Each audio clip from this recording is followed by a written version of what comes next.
అది నమస్కారం. కోడెల శివప్రసాద్ గారు మరణించినప్పుడు నా కళ్ళల్లో నీళ్ళు ఆగల. ఎందుకంటే ఐ నో హిమ్ పర్సనల్. మనిషి చాలా మంచివాడు.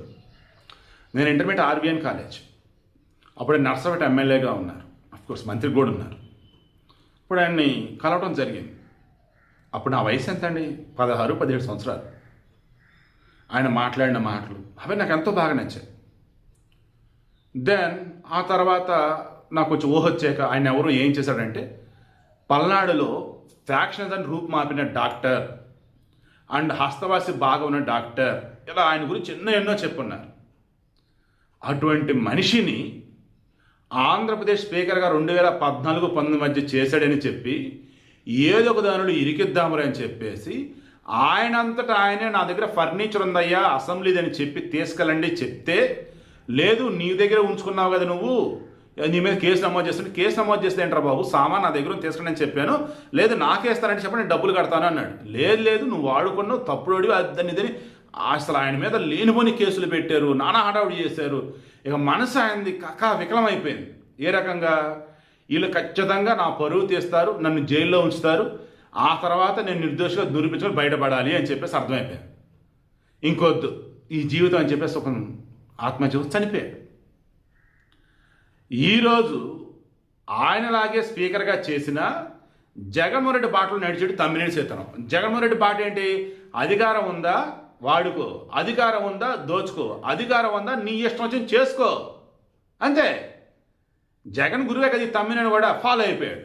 రేపు జగన్ కూడా ఈయన్ని అరెస్ట్ చేస్తే వచ్చిదే అంటాడు, అరే నా గురువు అండి, నేను 100 కోట్లు స్కామ్ చేశాను, ఆయన కనీసం ఒక 5-10 కోట్లు కూడా స్కామ్ చేయొద్దా, ఆ మందరికి అరెస్ట్ చేస్తారా, ఆ మందరం జైల్లో పెడతారా, తప్పు చేస్తున్నారు మీరు అని అంటాడు. అంతే కదా జగన్ లెక్క.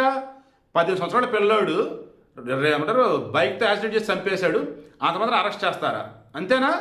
అంతమంది కేసు పెడతారా? అంతేనా? మనిషిని చంపినా కేసు పెట్టకూడదు, బాబాయిని చంపినా కేసు పెట్టకూడదు. ఇప్పుడు ఏకంగా ఒక ప్రైవేటు భూమిని మనుషులు బతుకున్న చనిపోయారని చెప్పి దట్స్ డూప్లికేటు. అందవరపు రజనీ అనే ఆమెను తీసుకొచ్చి ఆమెను పేరు మీద ఉన్న భూమిని అడబల రజనీ అనే పేరు మీదకి తీసుకెళ్ళిపోయి ఏ రజనీ అంటూ అందవరపు గోవిందరాజుల కూతురు ఇదిగో ఏ రజనీ ఈమెనంటూ పెట్టి ఆమె చేత ఒక 20,000 పెట్టి డెత్ సర్టిఫికేట్ దొంగది పెట్టి ఫ్యామిలీ సర్టిఫికేట్ దొంగది పెట్టి ఈ రెండింటిని పెట్టేసి మరలా ఇంకొక ఆయన పాప కనకలింగేశ్వరరావు అని చెప్పేసి ఆయన 2 ప్లాట్లు ఉన్నాయి. 1988లో ఒక వెంచర్ వేసాడు గోవిందరాజులు శ్రీకాకుళం అవుట్స్కట్స్లో, చాపురమో సమ్మేదో, ఇప్పుడు అది ఆల్మోస్ట్ సిటీలో కలిసిపోయింది. 92లో కూడా ఇంకొక ప్లాట్ కొనుక్కున్నాడు ఈ కనకలింగేశ్వరం అతను. 88లో ఒక ప్లాట్ కొన్నాడు, 92లో ఒక ప్లాట్ కొన్నాడు. ఆ పక్కన ఇంకొక ప్లాట్ ఉంది, అది గోవిందరాజుది. ఈ కనకలింగేశ్వరం హైదరాబాద్లో సెటిల్ అయిపోయాడు. గోవిందరాజు ఆడన్నారు మనకు తెలియదు. బట్ ఈ 3 ప్లాట్లు చాలా సంవత్సరాలు ఖాళీగా ఉన్నాయి. ఇది గమనించారు. ఇక దాని మీద ఇలా కన్నుబడింది తమ్మినేని సీతారాం ఫ్యామిలీది. తమ్మినేని సీతారాం, ఆయన భార్య వాణి, ఆయన కొడుకు వచ్చేసి చిరంజీవి నాగు. ఇక వీళ్ళు కొంతమంది తయారైపోయారు. వీళ్ళల్లో ఏకంగా వీళ్ళ కాలేజ్ ఏదో ఉందట, అందులో లెక్చరర్స్గానే పనిచేస్తారు. వాళ్ళు సాక్షులు. ఏ రకంగా?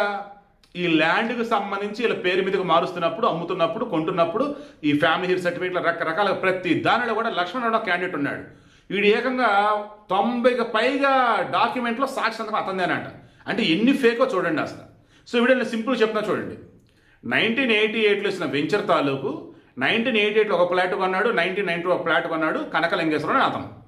గోవిందరాజులో ఒక ప్లాట్ ఉండిపోయింది. 3 ప్లాట్లు కలగలిపి ఇప్పుడు వాళ్ళు లేరు, చనిపోయిన డెత్ సర్టిఫికేట్ రెడీ చేసి వాళ్ళ వారసులో మేమే అంటుకో ఫ్యామిలీ సర్టిఫికేట్ రెడీ చేసి అన్ని ఫేకే.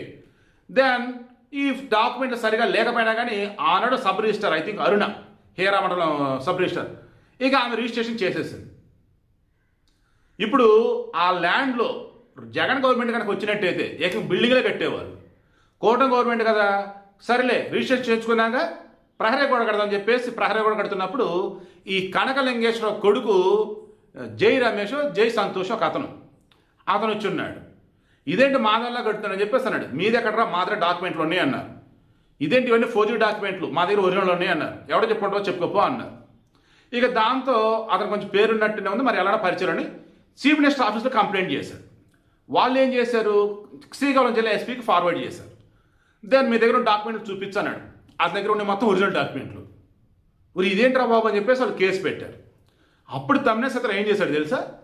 ఇది సివిల్ కేసు పోలీసుకి ఏం పని అని చెప్పేసి హైకోర్టుకి వెళ్ళాడు. హైకోర్టు అనేది సివిల్ కేసు అయితే మీకు ఎందుకయ్యా అని. అప్పుడు ఇక వీళ్ళు ఏమన్నారు, సివిల్ కేసు కాదండి, బతుకున్న మనుషులు చనిపోయినట్టు డెత్ సర్టిఫికేట్ క్రియేట్ చేశారు ఫేక్, అండ్ వాళ్ళ వారసులుగా వేరే వాళ్ళ పట్టుకొచ్చేసి ఫ్యామిలీ సర్టిఫికేట్ క్రియేట్ చేశారు, అండ్ బతుకున్న వాళ్ళ మీద డెత్ సర్టిఫికేట్ క్రియేట్ చేసిందే కాకుండా వాళ్ళ ల్యాండ్ వీళ్ళ పేరున ఇది చేసేసుకొని దాన్ని ఆల్రెడీ వేరే వాళ్ళకి అమ్మేశారు అని చెప్పేసి మొత్తం ఫోర్జరీ, చీటింగ్, ఫ్రాడ్ మొత్తం పెట్టేశారు. దాంతో కోర్టు వచ్చి ఒక గో హెడ్ కేసు ప్రొసీడ్ అవ్వండి అయ్యా అన్నారు. కేసు ప్రొసీడ్ అవుతుంటే తమ్మినేని సీతారాం, ఆయన భార్య, ఆయన కొడుకు, సబ్ రిజిస్ట్రార్, ఇంకెవరో క్యాండిడేట్ మొత్తం 5 అబ్స్కాండ్ అయిపోయారు. 11 మంది మొత్తం ఇందులో కేసులో ఉన్నారు. 8 మందిని అరెస్ట్ చేస్తున్నారు. క్లియర్గా శ్రీకాకుళం జిల్లా ఎస్పీని ఇవన్నీ కూడా వివరంగా చెప్పాడు. విత్ వ్యాలిడ్ ప్రూఫ్స్ వాళ్ళ దగ్గర ఉన్నాయి. ఇప్పుడు చెప్పండి, ఈ తమ్మినేని సీతారాం అసలు ఏమనాలి? ఈ తమ్మినేని సీతారాం 5 సంవత్సరాలు స్పీకర్గా ఉన్నప్పుడు మీరు గమనించినట్టయితే అసెంబ్లీ సెషన్ పిచ్చి కోతలు కూసాడు, బూతులు మాట్లాడాడు. పేరుకే వైసీపీ హయాంలో పదవులలో ఉన్నారనే కానీ ఆ పదవులకి చి అనేలాగా వాటికే ఎంబారసింగ్ కలిగేలా చేశారు. ఎవరైనా పదవిలో ఉంటే పదవికి వన్నీ తీసుకొస్తారంటారు.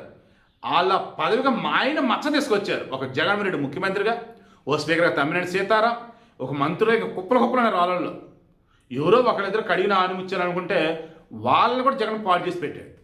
సో అంతిమంగా ఇప్పుడు నేను చెప్పేది అర్థమైంది మీకు. ఏ జగన్మోహన్ రెడ్డి హయాంలో అయితే ప్రజలు సంతోషంగా సుభిక్షంగా ఉన్నారు, వైనాట్ 175 అంటే 170 కలలగన్నాడో, ఆ జగన్ హయాంలోనే ఒక్కళ్ళు కూడా వైసీపీలో పద్ధతిగా లేరు అన్నట్టుగా ఒకరి తర్వాత ఒకటి అన్ని బయటపడుతున్నాడని నాకు తెలిసి 2029 నాటికి వైసీపీ ఉండకపోవచ్చు. ఒకవేళ వైసీపీ ఉన్నా ఆ పార్టీ తరఫున పోటీ చేయడం మనుషులు ఉండకపోవచ్చు. ఒకవేళ పోటీ చేసినా డిపాజిట్లు రాకపోవచ్చు. ఎందుకు ఈ మాట అంటానంటే జనాలకి ఎంతగా కంపరం పుడుతుందంటే ఇప్పుడు వైసీపీ అంటే అసలు 5 సంవత్సరాలు వీళ్ళని ఎలా భరించేమరా బాబు అనిపించింది కొంతమందికి. ఇంకొంతమందికి ఇంకా ఎవరు వీళ్ళకి ఫేవర్గా ఉన్నారు, వాళ్ళ మనుషులా బానిసలైనంత మాత్రాన వాళ్ళకి నిజాలు తెలియవా, కళ్ళ ముందు కనిపిస్తున్న నిజాలు కనపడవని చెప్పేసి వాళ్ళు ఎప్పుడెప్పుడు ఏమేం మాట్లాడింది, ఎప్పుడెప్పుడు ఏమేం చేసింది ఇప్పుడు చెప్తూ, అధికారంలో ఉన్నప్పుడు ఏం చేశారంటే అవన్నీ చెబుతూ విత్ వ్యాలిడ్ ప్రూఫ్స్ అన్నీ ముందు పెడుతున్నారు. నేను కాదండి, టీడీపీలు కూడా పక్కన పెట్టండి, న్యూట్రల్ జర్నలిస్ట్ కూడా పక్కన పెట్టండి. జస్ట్ ఒక మైకిలో ఒక సామాన్యుడు ముందు పెడితే మాదిరిగన్నా ఏంటంటే అసలు అది పిచ్చోళ్ళకి మళ్ళీ మాట్లాడుతున్నారు. రాజధాని అంటే ఒకటే ఉండిద్దండి అని చెప్పేసి అమరావతి రాజధాని అంటున్నారు.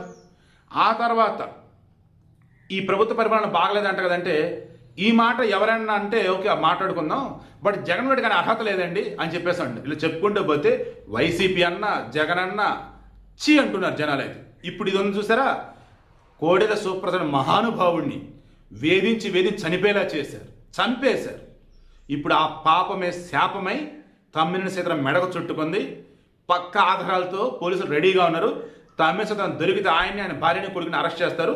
జైలు ఎన్నాళ్ళు ఉంటారేంటో తర్వాత మాట్లాడుకుందాం, ముందైతే దొరకాలి.